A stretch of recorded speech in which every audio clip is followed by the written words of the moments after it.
Hello! I am the Witch of Jasmine and welcome back to my channel! Today I have a reading for Taurus moons. How are you doing, Taurus moons? Happy February! It's so nice to see you. I hope you're doing well. I have a reading for you today. So, your cards are coming out quick. I did just cleanse these, so that's probably why. But anyway, as I'm quickly shuffling out your cards, I invite you to take some deep breaths to calm yourself, ground yourself, center yourself, get relaxed, get comfy. Let's see what's going on with you guys. Oh.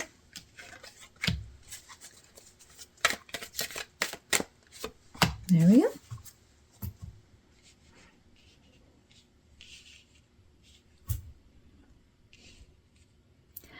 All right, let's take a look at your cards. So for the Oracle card, we have Attraction with Libra and the air element.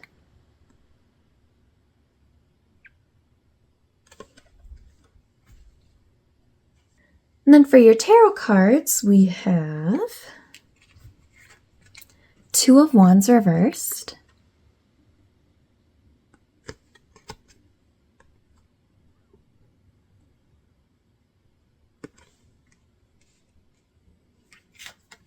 Judgment,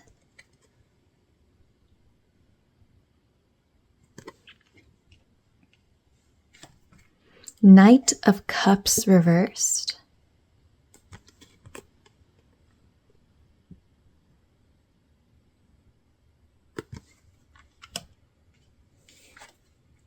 Six of Chalices, aka Six of Cups,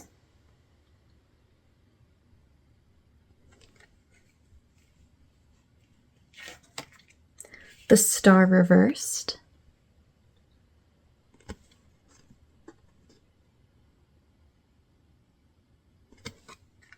and lastly, the Wheel of the Year reversed, aka Wheel of Fortune reversed.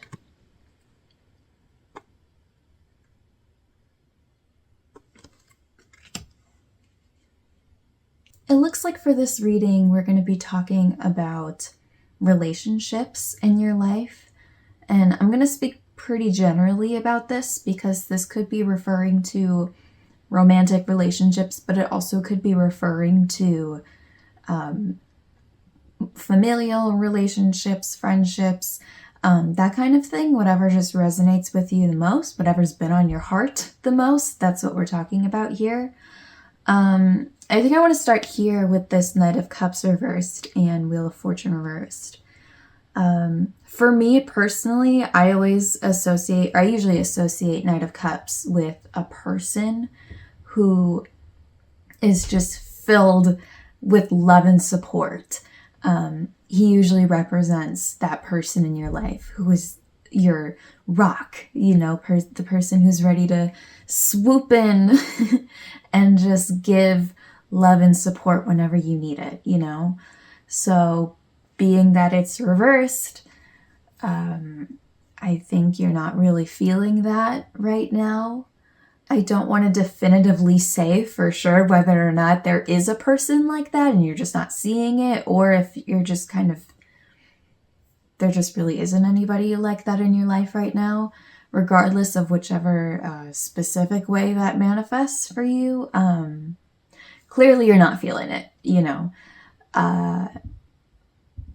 and this Wheel of the Year reversed, Wheel of Fortune reversed, being reversed also kind of emphasizes that idea of this is kind of just maybe a lonely time. It's just kind of a low when it comes to relationships, right? Of course, the thing with Wheel of Fortune, for those of you who don't know, the wheel is an ancient pagan symbol for life. So the top of the wheel is the good times in life, the highs. The bottom of the wheel is the lows, the difficult times in life. But the thing about the wheel is that it is always turning. It is always spinning, right? So it's this symbol for change, that every time you have those good times in life, something difficult is probably around the corner, right? And vice versa. When you're going through difficult times, something good is probably right around the corner, right? Or it is. That's just the way life is for everybody. It's just a fact of life, right? There's no real escaping it. So when we have it reversed, that tells me that you're in one of those low times. And like I said, this is specifically referring to relationships and feeling that love and support from other people or one person in particular. So because the wheel is here and showing up like this, I do want to remind you that this is not permanent, right? You're not bound to be feeling this way forever. You're not meant to be lonely and unsupported forever, right? In fact, this attraction card here, which if you're new to my readings, the Oracle card is like the main message, the main thing, the theme that's coming through in this reading or in whatever reading. And in this case, this attraction card actually suggests to me that people are going to be entering your life, or those relationships are going to be improving. So that's good. So I think this reading is what we're going to be really diving into in here is, even though you might be in kind of a difficult place mentally with other people, I think maybe you're having a hard time accepting love and support, or you're just generally feeling very pessimistic about relationships with people, or again, maybe a specific type of relationship that you're just kind of struggling with. We're talking about how to handle those really ugly feelings, right? Because that's not easy. That takes a lot of practice. But it's important to handle those feelings and emotions so that you can peacefully get through it, right? Because good times are coming, but so are more difficult times, right? So it's a good opportunity to learn how to deal with these so you can feel a little less pain, hopefully, moving forward, because you'll know how to deal with it better. So yeah, let's focus here with this Judgment and the Star reversed. So the Star, I like to explain it in the context of the order it comes in the Major Arcana. And it comes after the Tower, which the Tower is not in this reading, okay? But the Tower is about a very big, it's a very big sudden event that kind of upends everything, right? A very difficult time. And the Star comes after that. The Star represents hope and optimism and rebuilding, right? But I find that especially important because the most difficult time to be hopeful and optimistic is when things are not looking good, right? When things have crashed and burned to the ground and you're like, oh my God, what do I do now? That's the most important time to be hopeful and optimistic, but it's also the most difficult time, right? So I think in the context of this reading, when these difficult things happen, when we have maybe some sort of ending with somebody or something did not go the way you thought it would, or you get into some really big fight with somebody or something along those lines, you're struggling to look, when you're reflecting back on that situation, I think you're having a hard time seeing it clearly because that lack of hope and optimism is clouding it, because that's what the Star reversed is. It's a lack of hope and optimism. So, but I do think this is closely related with your reflecting. So that's what Judgment is. It's looking back at a situation and usually specifically looking at yourself and reflecting. Because when we look back at a situation or a journey or whatever, it's always super, super important. And that's one of the lessons judgment teaches us, is that it's super, super important to look back at it clearly and objectively, but also very kindly and compassionately towards ourselves, right? Taking in the full context of the situation, which obviously we are not God or something, right? We only know as much as we know. We only know our perspective. We are inherently limited, right? But it's still important that we do our best and we try to look at it fairly, because if we're reflecting on these situations and not being honest with ourselves about what really happened, you are very much increasing the chances that a similar problem is going to happen again, right?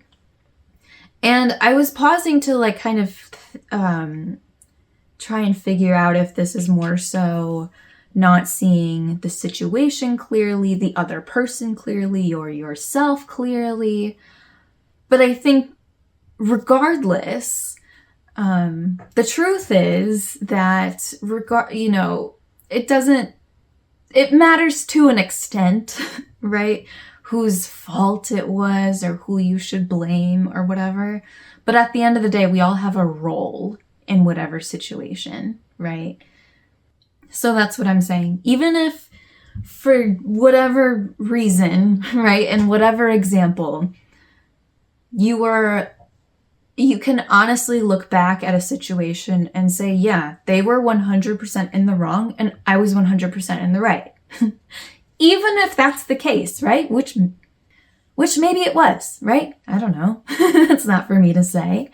But even if that was, there is still some role that you play in that. And again, this isn't to blame you for anything, but it's simply because if we can identify what our role was in the situation and how we could have prevented it, how we could have ended things sooner, how we could have resolved things sooner, or whatever the case, right?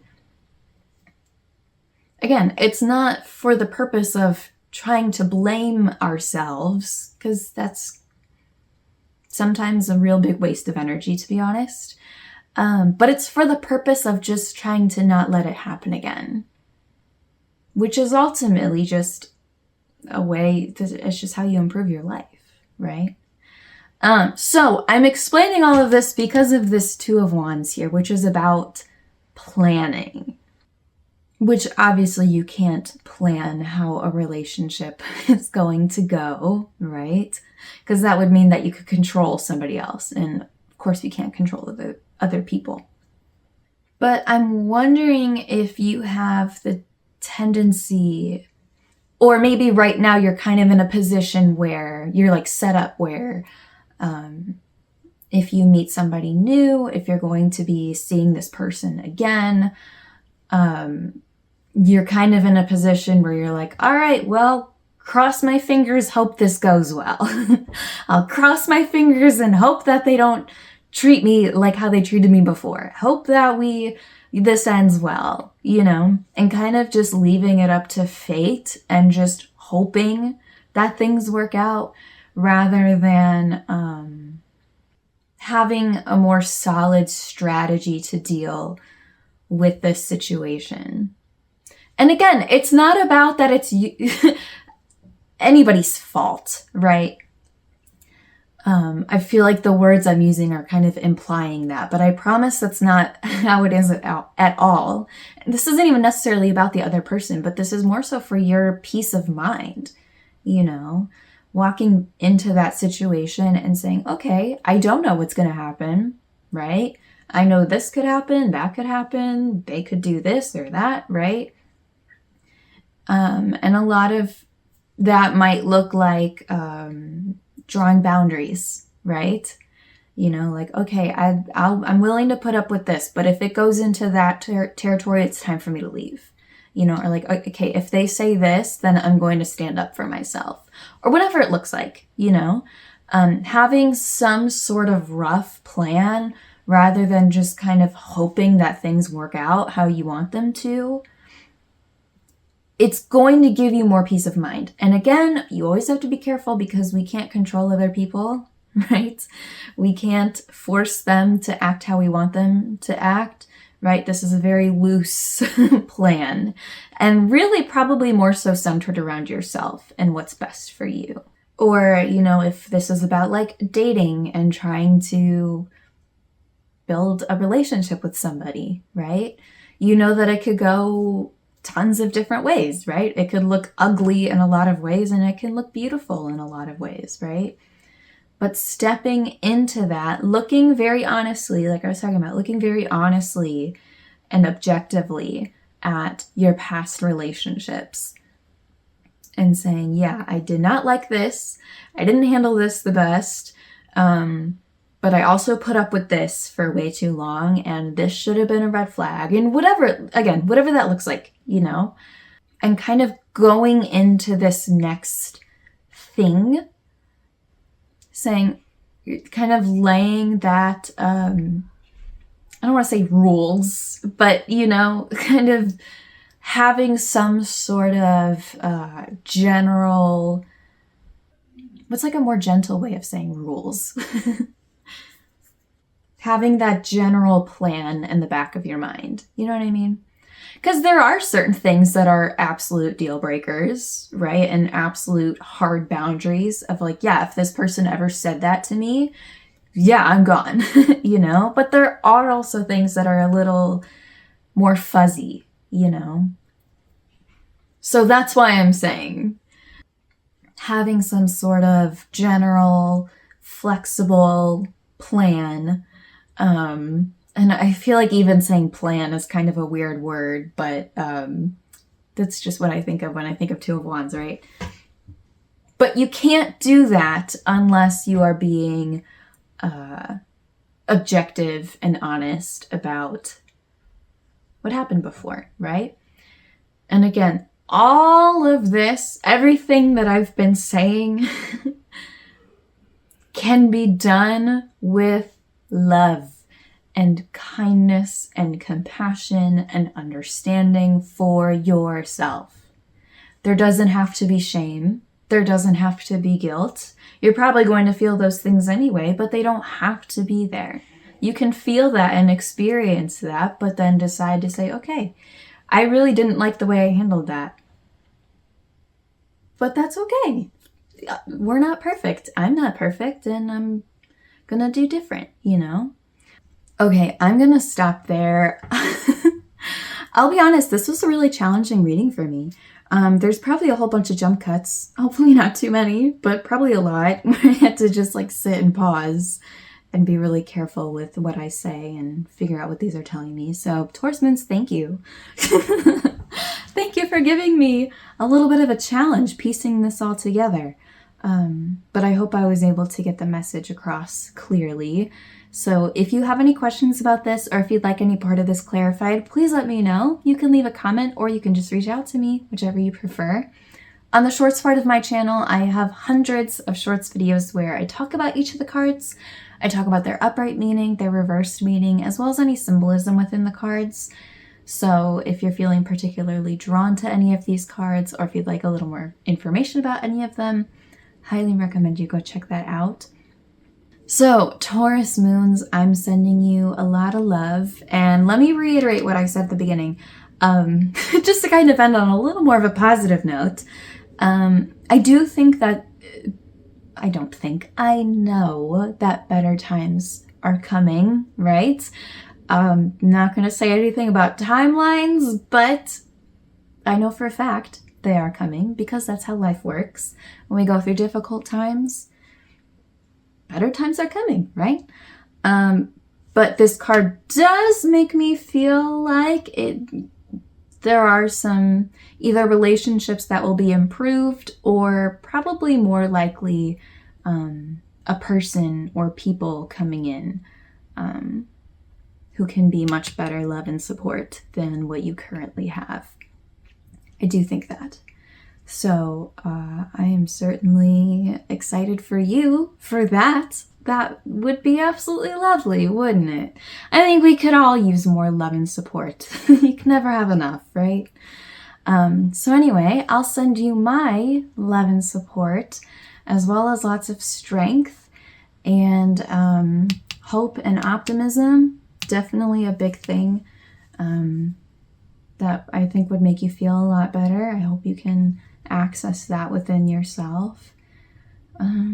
Yeah, thank you so much for watching, and I will see you again soon. Bye!